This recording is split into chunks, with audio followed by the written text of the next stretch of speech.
waxaan halkan idinkugu soo gudbin doonaa 1991 ilaa 2020 waxyaabaha dumarku ay jeclaayeen inay ragga ku xushaan ama ay ragga ku dooqdaan.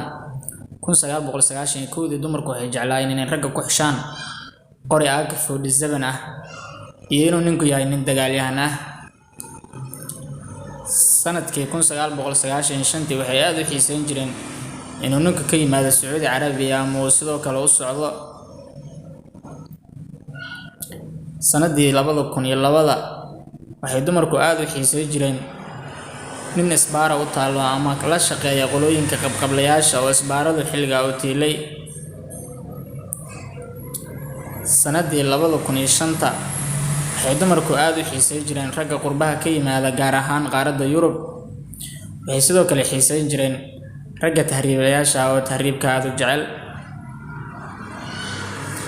sanadii 2010 oo ahayd sanad qax iyo dagaalo ay Soomaaliya ka jireen waxay dumarku aad u xiisayn jireen nin wata gaari saarif ah ama runeed, taas oo la jeclaa in ciidaha lagu qaxiyo oo iyadoon bucaadada gelin.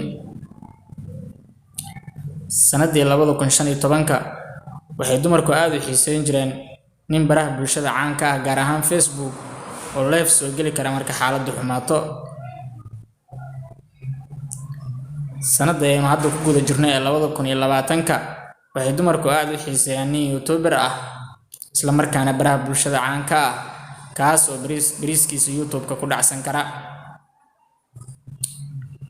haddaba haddii Allah ina gaarsiiyo sanadda 2025 maxay hablaheenu ragga ku xulan doonaan?